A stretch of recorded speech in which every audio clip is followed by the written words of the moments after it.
Hi, welcome to Kiran TV news. నిన్న రాత్రి నుంచి సోషల్ మీడియాలో జన సైనికులు జనసేన నాయకత్వం మీద విమర్శల దాడి కురిపిస్తూ ఉన్నారు. దీనికి కారణం Kovvur point of contact TV రామారావుని సస్పెండ్ చేయటమే. కొవ్వూరు టీవీ రామారావు గతంలో ఆయన తెలుగుదేశం పార్టీలో కీలకంగా ఉన్నారు. ఆయన ఒక బలమైన నాయకుడు, దళిత సామాజిక వర్గానికి సంబంధించిన నాయకుడు. సో ఆయన ఎన్నికల ముందు పార్టీలోకి వచ్చారు. కాకినాడలో ఎంపీ స్థానానికి పోటీ చేస్తున్న అభ్యర్థికి సంబంధించి మద్దతుగా ఆయన చాలా పెద్ద ఎత్తున తిరిగారు.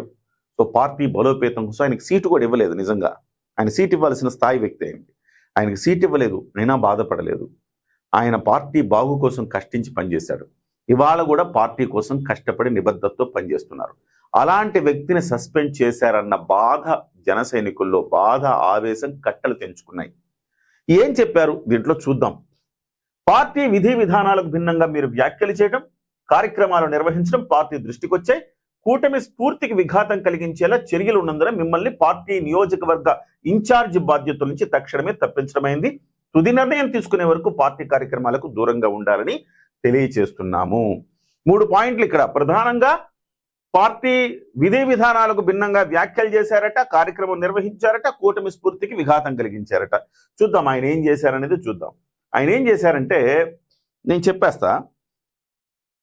సొసైటీ అధ్యక్షులకు సంబంధించిన పదవులు ఇస్తా ఉన్నారు, సొసైటీ పదవులు. ఆ సొసైటీ పదవుల్లో కొవ్వూరులో 14 పదవులు ఉంటే 13 తెలుగుదేశం పార్టీ తీసుకున్నది, 1 మాత్రమే జనసేనకి ఇచ్చింది.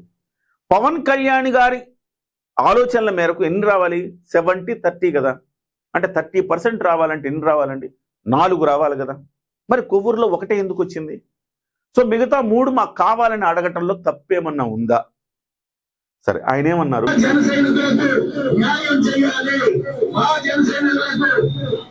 రక్షణ కల్పించాలి. ఆ జనసైనికుల్ని మీ సేవతో మీ పక్కన కూర్చోబెట్టుకుని గౌరవించాలని చెప్పి మనస్ఫూర్తిగా కోరుకుంటున్నాము. దయచేసి గవర్నమెంట్ వ్యతిరేకం కానిది, మరి క్షమించండి. దయచేసి మమ్మల్ని ఆదుకోండి, ఆదుకోండి, ఆదుకోండి, జనసైనికులను గుర్తించండి అని చెప్పి ప్రాధాన్యత కోరుకుంటున్నాను. అది జన సైనికులను గుర్తించండి అని ప్రాధేయపడుతున్నాడు. ఇది గవర్నమెంట్కి వ్యతిరేకం కాదని చెప్పాడు. దయచేసి మన్నించండి తప్పుగా ఉంటే అని అన్నాడు. వినమ్రంగా వేడుకుంటున్నామన్నాడు. జన సైనికుల హక్కుల్ని కాపాడండి అన్నాడు. మమ్మల్ని నీచంగా చూడకండి అన్నాడు. చాలా చోట్ల నీచంగా చూడకండి అంటే తప్ప, చాలా చోట్ల చూస్తున్నారు కదా నీచంగా. అరే, బాలినేని శ్రీనివాసరెడ్డికే దిక్కు లేదు అక్కడ ఒంగోలులో. పవన్ కళ్యాణ్ గారు మొన్న సభలోకి వెళ్ళి గట్టిగా మాట్లాడేదాకా బాలినేని శ్రీనివాసరెడ్డి బిక్కుబిక్కుమంటా ఉన్నాడు. పార్టీలోంచి వెళ్ళిపోతారన్న ఊహాగానాలు కూడా వచ్చినాయి. ఇంకెందుకు ఈ పార్టీలో ఉండడం అని ఆయన కూడా అనుకున్నాడని చాలా మంది చెప్తా ఉన్నారు.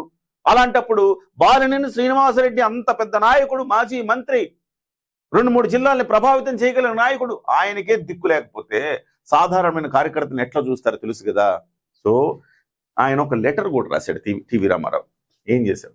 కొవ్వూరు నియోజకవర్గంలో జనసేన పార్టీకి తగిన గౌరవం, ప్రాధాన్యత లభించడం లేదని గమనించడమైనది.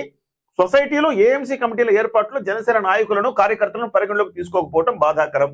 పొత్తు ధర్మాన్ని నిబద్ధతతో పాటిస్తూ జనసేన పార్టీ ఎల్లప్పుడూ సమైక్యతకు కట్టుబడి ఉంటోంది. అయితే తెలుగుదేశం పార్టీ నుండి పొత్తు స్ఫూర్తిని గౌరవించే విధంగా తగిన సహకారం అందడం లేదని భావిస్తున్నాము.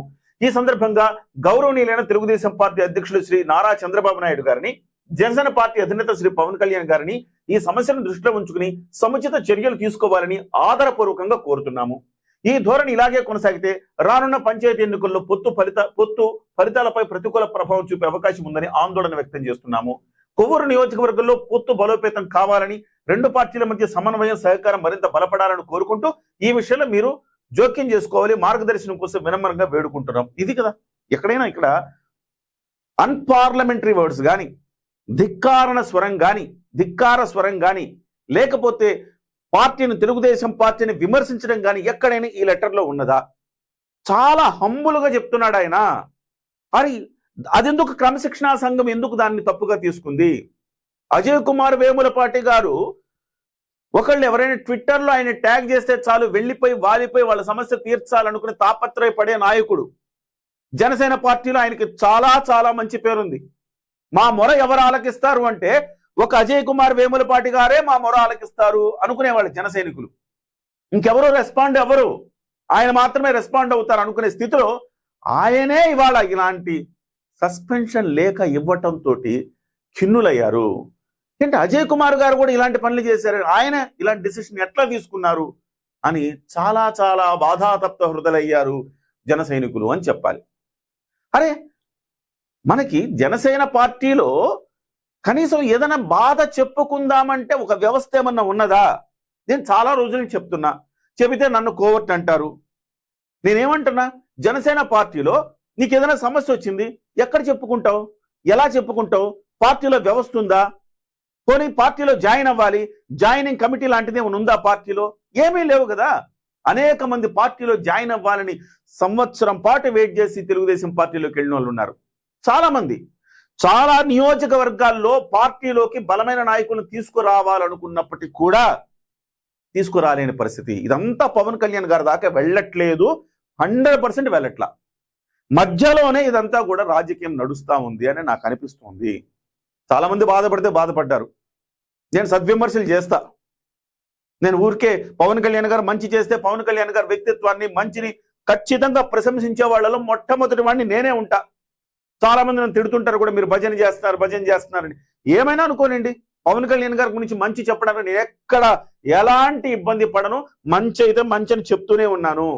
కానీ చెడుని చెడు అని చెప్పకపోతే ఏం చేయాలి? మీరు ఈయన రోడ్డు ఎక్కకపోతే కనీసం ఈయన మొర వినేవాళ్ళు ఎవరు? రామారావు గారు కాదు, ఇలాంటి వాళ్ళు చాలా మంది ఉన్నారు. వాళ్ళ మొర ఆలకించే మొర వినేవాళ్ళు పార్టీలో ఆ వ్యవస్థ లేకపోవడం వల్ల ఈ రకంగా సోషల్ మీడియాలో బయటపడాల్సి వస్తుంది. మహాసేన్ రాజేష్ ఉన్నాడు, తెలుగుదేశం పార్టీ ఇట్లానే చేస్తా ఉందా? మహాసేన్ రాజేష్ ఉన్నాడు, మహాసేన్ రాజేష్ మీద ఏనాడైనా చర్యలు తీసుకున్నారా? మహాసేన్ రాజేష్ కంటే తప్పు చేశాడు అయినా. మహాసేన రాజేష్ పార్టీ ఓడిపోవాలని కంకణం కట్టుకొని ప్రచారం చేశాడు ఎన్నికల ముందు. అలాంటి వ్యక్తిని తీసుకొచ్చి పార్టీ కేంద్ర కార్యాలయంలోకి తీసుకొచ్చి ఆయనకి అందలం వేసి ఆయనతో ప్రెస్ మీట్లు పెట్టించి ఆయనతో మాట్లాడించి ఆయన్ని వాడుకుంటోంది తెలుగుదేశం పార్టీ. ఆయన దళిత నాయకుడే కదా, మరి ఈయన దళిత నాయకుడే కదా. మరి మనం ఎందుకు వాడుకోలేకపోతున్నాం? చిన్న చిన్న తప్పులు అసలు తప్పులే కాదు, అయినప్పటికీ మనం ఎందుకు సస్పెండ్ చేస్తున్నాం అనేది ఒక అంతర్మదనం జరగాల్సిన అవసరం పార్టీలో ఉంది. ఎవరు ఈ నిర్ణయాలు తీసుకుంటుంది? పవన్ కళ్యాణ్ గారికి తెలుస్తోందా, తెలియట్లేదా? ఆయనకి తెలిసే జరుగుతోందా, తెలియకుండా జరుగుతోందా? ఖచ్చితంగా ఒక స్కాన్ అయితే జరగాల్సిన అవసరం ఉంది. అజయ్ కుమార్ కావచ్చు, లేకపోతే ఇంకొకళ్ళు కావచ్చు, ఎవరు దీనికి కారణం? ఎక్కడి నుంచి వచ్చింది అసలు ఈ ప్రతిపాదన? ఎక్కడి నుంచి వచ్చింది? ఎందుకు ఈయన మీద కక్ష కట్టారు టీవీ రామారావు మీద? సో నిజంగా పార్టీలో ఇంతకంటే తప్పులు చేసిన వాళ్ళు లేరా? చాలా మంది ఉన్నారు. పాయింట్ ఆఫ్ కాంటాక్ట్స్ కాదు, పాయింట్ ఆఫ్ కరప్షన్స్ ఉన్నారు పార్టీలో. పిఓసి పేరు చెప్పి దందాలు చేసిన వాళ్ళు ఉన్నారు. వాళ్ళెవ్వరి మీద చర్యలు ఉండవు. అసలు వాళ్ళు హ్యాపీగా ఉంటారు పార్టీలో. కానీ పార్టీలో నిబద్ధత, రేపు పొద్దున కొవ్వూరులో ఒక పంచాయతీ ఎలక్షన్లో ఒక సర్పంచో లేకపోతే ఎంపీటీసీనో జడ్పీటీసీనో గెలిపించుకోవాల్సిన బాధ్యత ఎవరి మీద ఉంది? టీవీ రామారావు మీదే కదా ఉంది. మరి టీవీ రామారావు ఆయన హక్కుల కోసరే పార్టీ మనకి ఇక్కడ కనీసం మనకి 4 రావాల్సిన చోట ఒక్కటే వచ్చిందే. దీనికి సంబంధించి పార్టీలో ఎవరితోనే మాట్లాడదామంటే పవన్ కళ్యాణ్ గారు అపాయింట్మెంట్ దొరకదు. కనీసం కింద స్థాయిలో ఒక వ్యవస్థ ఉంటే ఆయన వెళ్ళి చెప్పుకునేవాడు. చెప్పుకుంటే పార్టీ తెలుగుదేశం పార్టీతో కోఆర్డినేషన్ చేసేవాళ్ళు. అలాంటి వ్యవస్థ లేకపోవడం వల్ల ఇవాళ సోషల్ మీడియాలో బయటపడాల్సి వస్తుంది. వింటున్నారా? ఆలకిస్తున్నారా? ఇలాగ మాలాంటి వాళ్ళు సానుభూతి పరులు, జనసేన పార్టీకి సానుభూతి పరులు కూడా కొన్ని సందర్భాల్లో ఇలా చెప్పాల్సే వస్తుంది. సో పాయింట్ ఆఫ్ కరప్షన్స్ కొంతమంది ఉన్నారు, వాళ్ళ మీద చర్యలు తీసుకోలేదు ఏ రోజు. కానీ అరే పార్టీ కోసం వాణి వినిపించాడు, పార్టీ హక్కులు కాపాడుకోవటం కోసం వాణి వినిపించాడు.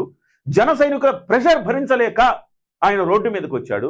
అలాంటి ఆయన్ని పిలిచి ఏందండి ఇలా చేస్తున్నారు, ఇలా చేయడం కరెక్ట్ కాదు అని మందలించి మీరు వెంటనే తెలుగుదేశం పార్టీ వాళ్ళతో మాట్లాడి మొత్తం మీరు తీసుకుంటే ఎట్లాంటి 13 మీరు తీసుకుని ఒకటిస్తే ఏం న్యాయం అండి ఇది అని అడిగి దాన్ని సాల్వ్ చేయాల్సింది పోయి సస్పెన్షన్ చేస్తుంటే, సంస్థాగతంగా బలపడాల్సిన చోట మరింత వీక్ అవుతుంటే జన సైనికులు బాధపడుతున్నారు, రగిలిపోతున్నారు. అందుకే సోషల్ మీడియా వేదికగా విమర్శల జడివాన కురుస్తోంది. ఇప్పటికైనా అధిష్టానం దీన్ని గుర్తించాలి. ఎక్కడెక్కడ తప్పు జరుగుతోందో దాన్ని ఆ మెకానిజం తోటి దాన్ని సరిచేయాలి. కూటమి స్ఫూర్తికి విఘాతం కలిగించేలా ఒక్క మాట కూడా మాట్లాడి నాకైతే అనిపించలా. మీకు ఎవరికైనా అనిపించిందా? దయచేసి కామెంట్లు చేయండి, హుందాగా కామెంట్లు చేయండి. ఎంతసేపటికి గుడ్డి ప్రేమతో కాదు, పార్టీ మీద ఖచ్చితంగా పార్టీ ఎదగాలి, పవన్ కళ్యాణ్ గారు ముఖ్యమంత్రి కావాలి అనే ఒక సదుద్దేశంతో మీరు ఆ రకంగా ఆలోచించి మీరు కూడా మీ అభిప్రాయాలు తెలియజేయండి.